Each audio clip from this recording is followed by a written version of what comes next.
Buenos días, nosotros somos el último grupo, pero como dice un dicho, los últimos serán los primeros. Esperemos que sea así. Somos el grupo 11 y con esta exposición creo que culminamos, doctor. Voy a iniciar presentando a mi grupo. Mi nombre es Daniela Guzmán y conjunto a mis compañeros, Glenny Difo Rodríguez y Emmanuel Guzmán, vamos a estar exponiendo nuestro caso clínico, una servidora, Daniela Guzmán. Yo inicio con la anamnesis.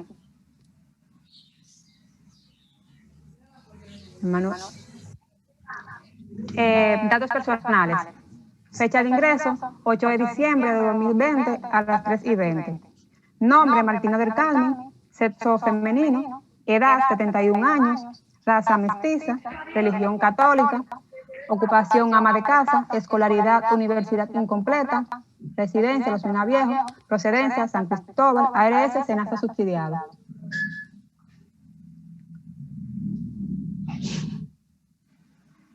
Signos y síntomas presentes: dolor abdominal, hipocondrio derecho, vómito alimenticio y malestar general.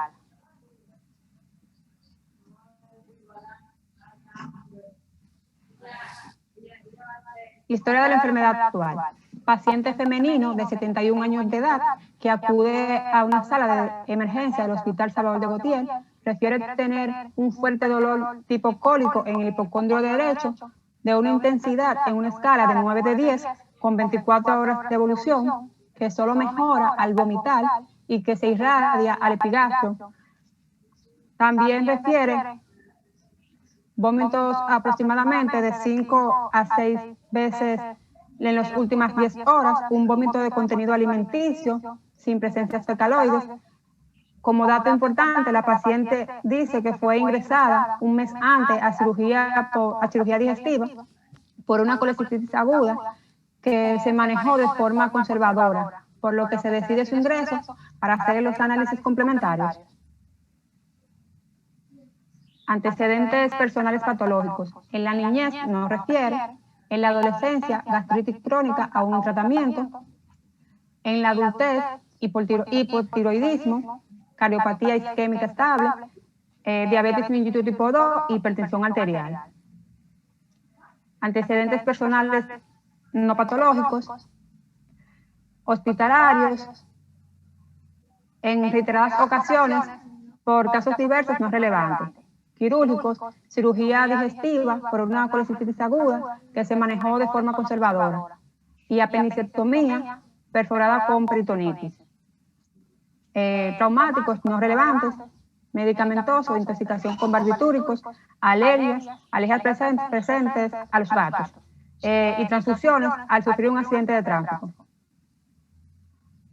Antecedentes ginecológicos obstétricos: telarquía a los 12 años, pubarquia prematura a los 8 años, menarquia a los 13 años, menopausia a los 48 años, vida sexual activa negada, número de cónyuges 11. Gestaciones 3, partos 3, aborto 0 y 0 cesáreas. Antecedentes familiares: padre, hipertensión arterial; madre, diabetes mellitus tipo 2; hermanos, hipotiroidismo y cáncer de mama. Hijos no refiere. Hábitos tóxicos: café 2 tazas al día, tabaco no consume, alcohol no consume, tisanas en ocasiones aisladas, drogas de abuso no consume, otros no consume. Hasta aquí mi parte, lo dejo con mi compañera Glenny Rodríguez. Bien, buenos días. Mi nombre es Glenny Difo. Yo voy a continuar con lo que es el examen físico. En cuanto a la complexión física, tenemos que el paciente presenta una tensión arterial en 101/68, frecuencia cardíaca en 84, frecuencia respiratoria en 20, temperatura en 36.9, una saturación en 95 y en la escala de Glasgow un 12.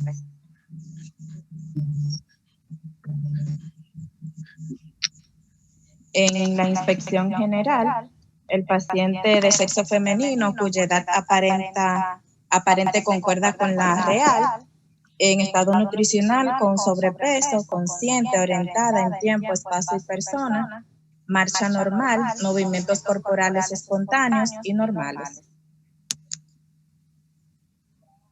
En cuanto a la revisión por sistema, el sistema nervioso central, respiratorio, cardiovascular, genitourinario, endocrino-metabólico y musculoesquelético, sin hallazgos relativos. En cuanto al sistema gastrointestinal, presencia de dolor abdominal en hipocondrio derecho de moderada intensidad, tipo cólico, con episodios intermitentes desde hace más de un mes, más o menos un mes.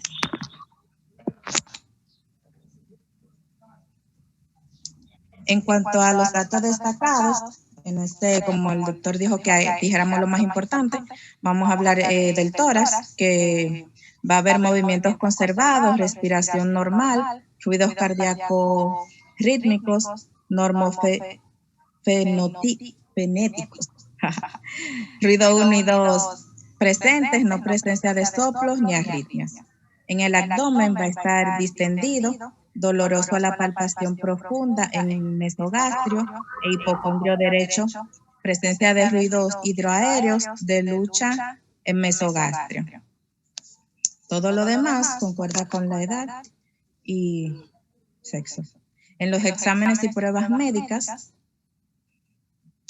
vamos a tener en la biometría hemática normal, en la química sanguínea, una lipasa elevada, amilasa elevada y leucocitos leves.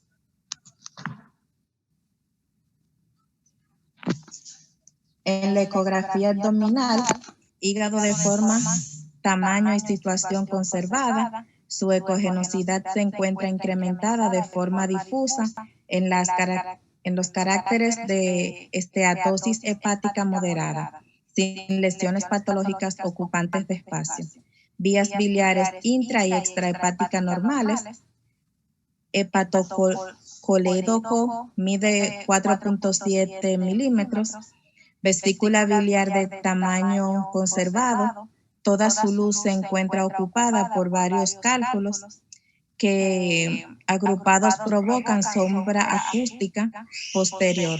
Sus paredes son finas, regulares, miden de 2 centímetros de espesor.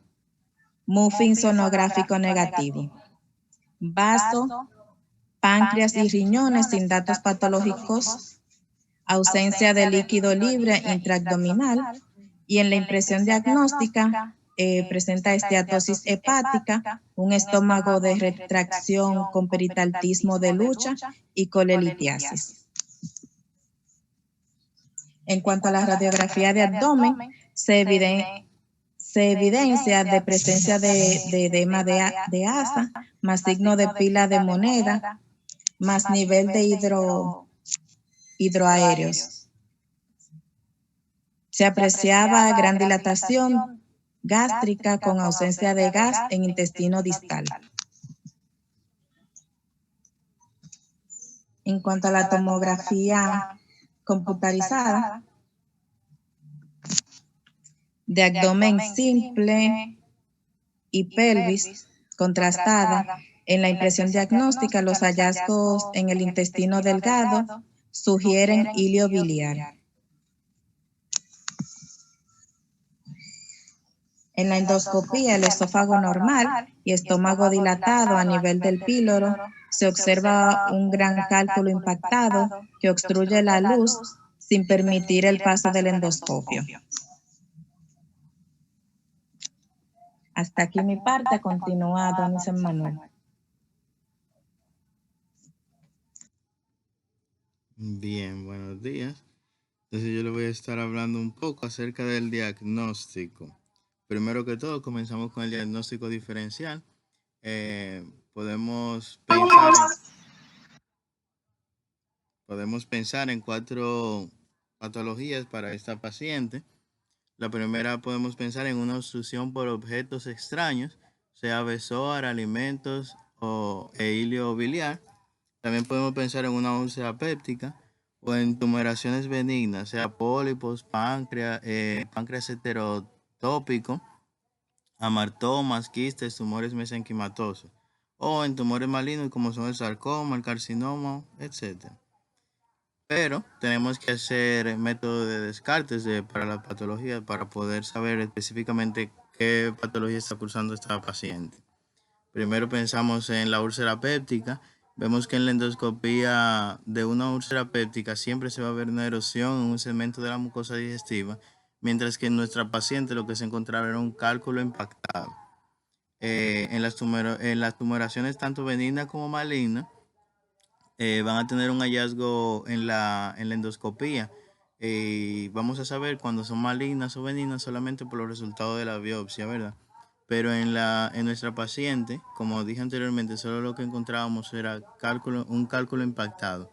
Entonces lo que podemos ya descartar entonces esas tres patologías y solamente pensar en una obstrucción por objetos extraños, ya que en la radiografía que presentó nuestra paciente, en una radiografía simple, lo que pudimos encontrar fue una triada clásica de neumobilia, que no es más que aire en la vesícula biliar. Encontramos también una obstrucción intestinal con dilatación gástrica importante, que no sé si lo escucharon, que nuestra compañera Glenis lo repitió en reiteradas ocasiones, tanto en la radiografía como en la tomo y en la eco. Se vio esa gran dilatación gástrica y por eso es un dato muy importante. Y también el cálculo que estaba en una posición aberrante. Esa triada clásica la podemos definir como la triada de Bauer.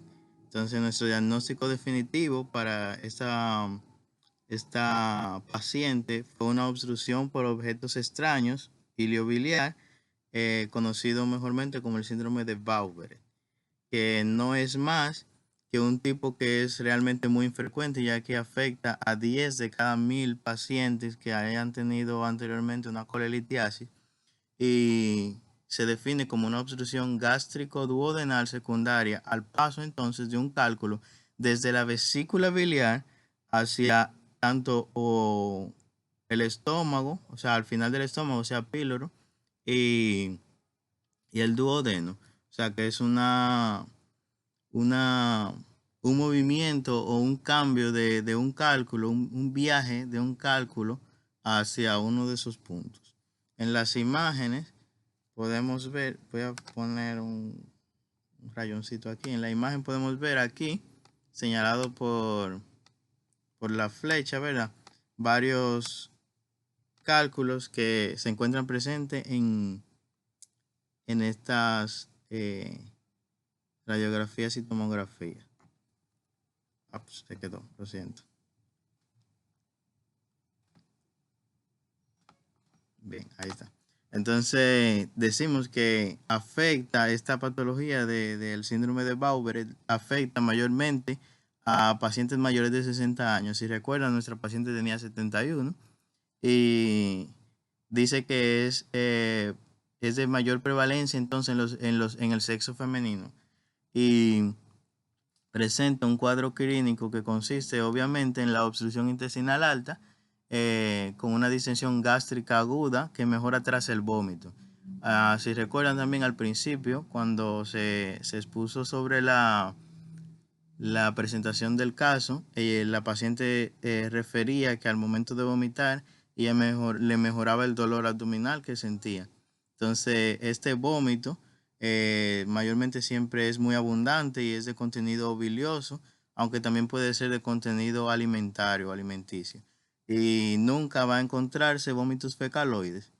En ocasiones puede presentarse de forma también, o sea, puede presentar hematemesis, que suele ser leve debido a la erosión y el sufrimiento mucoso por la implantación mantenida del cálculo, pero en nuestra paciente no se encontraba ese síntoma. Un tercio de los pacientes presentan ictericia, que la nuestra tampoco no lo presentaba, y también alteraciones enzimáticas hepáticas, que tampoco lo presentaba. Pero con frecuencia la fisiopatología del síndrome de Bauer se explica por un episodio previo de colecistitis aguda, que era lo que les decía anteriormente, que conlleva entonces la erosión y a la adhesión de la pared vesicular a estructuras adyacentes para formar posteriormente entonces una fístula colecistointestinal. Las causas principales puede ser lo que ya le dije, lo que estuve comentando, que es la litiasis vesicular en un 90%. Entonces luego le sigue ya una úlcera duodenal con un 6% y la tumoral en un 4%. Deme un segundo, por favor. Espérate que estoy poniendo. Entonces encontramos en el diagnóstico que siempre va a ser mayormente por imágenes, sea una radiografía simple, una ecografía, una tomografía computarizada o una resonancia magnética, o ya de por sí con la misma endoscopía, es que vamos a poder identificar y diagnosticar en sí per se lo que es un síndrome de Bauer. La gastroscopía o la endoscopía permite, ya que la gastroscopía o la endoscopía permiten visualizar directamente la causa obstructiva, o sea, vamos a poder ver el lito en sí y la litiasis, y dada la edad avanzada y la comorbilidad de los pacientes que presentan este síndrome, se debe entonces intentar siempre su extracción endoscópica primero. Ese es como el tratamiento de elección. Primero tenemos que pensar en una extracción endoscópica, ya que el paciente viene marcado por la prontitud con que se diagnostique y se instaura entonces en el tratamiento. Frecuentemente todas las alternativas endoscópicas resultan fallidas, pero siempre hay que intentarlo primero, ¿verdad? Entonces, porque son mayores ya siempre de 60 y en muchos casos personas con 90 años. Para no llevarlo a una sala de cirugía, entonces tratamos primero con la endoscopía, con una extracción endoscópica. Luego, si entonces esta extracción resulta fallida, podemos recurrir ya a los tratamientos quirúrgicos, que es lo que se explica en esta diapositiva. Primero el tratamiento endoscópico, ¿verdad? Entonces, si esto resulta fallido, vamos a la cirugía. Hay dos tipos de cirugía. Uno es una fragmentación, o sea, se hace por medio de litotricia con el jack o láser, que viene siendo una fragmentación mecánica. Se introduce la laparoscopía y, o sea, se hace una laparoscopía y se trata de destruir, de fragmentar el lito dentro de la paciente y se va sacando entonces como por partes. O una extracción directa, o sea, se hace una cirugía abierta y se extrae el lito, como vemos en esta imagen, que fue una extracción abierta. Aquí vemos entonces una duodectomía con la extracción del cálculo biliar. Esta imagen fue ilustrativa, no del caso.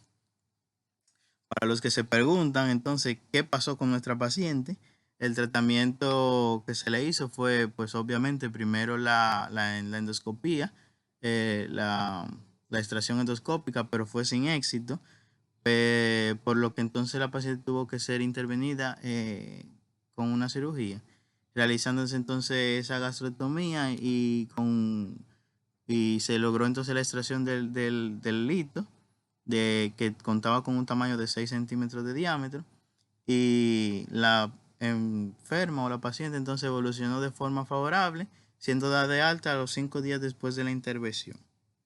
Hasta aquí nuestro caso clínico. Muy bien, ese es un excelente caso. Muy excelente caso.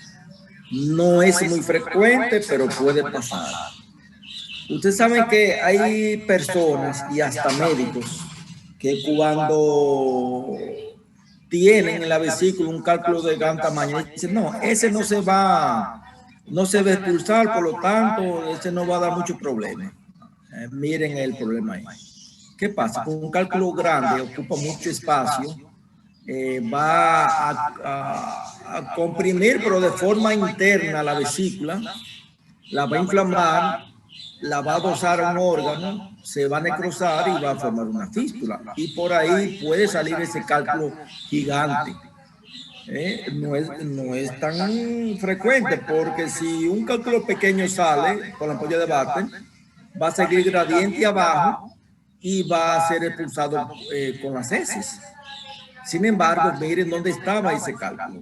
Haciendo una obstrucción pilórica, por eso era el estómago en retención, por eso era el ilio paralítico, o sí, eso mismo, el ilio paralítico, porque era un ilio paralítico, que estaba por la irritación que había por el cálculo, producía un ilio biliar, pero básicamente había un ilio paralítico intestinal. Entonces, ciertamente se trata de sacar el principio endoscópico, generalmente es muy difícil porque al ser tan grande, los instrumentos de extracción de cuerpo extraño no son tan grandes. Generalmente se agarra un extractor de cuerpo extraño que parece una garra, como si fuera una araña, pero al ser tan grande no es fácil, o sea, realmente no es fácil. Y generalmente tardan en cirugía, amén, que la cirugía, como se hace en 2 tiempos, usted saca el cálculo o se puede hacer en 1 tiempo, si fuera necesario, saca el cálculo, pero usted tiene que corregir la fístula que hay. Y el paciente, por suerte, evolucionó bien con la edad, es digamos, un factor de riesgo muy importante. Por eso es un excelente caso, un muy buen caso. Como le digo, traten de memorizarlo, ese caso, porque puede presentarse. Generalmente cirugía es que lo aborda más, pero los gastroenterólogos como tal lo vemos y intervenimos. Y por lo otro, una muy buena, excelente presentación.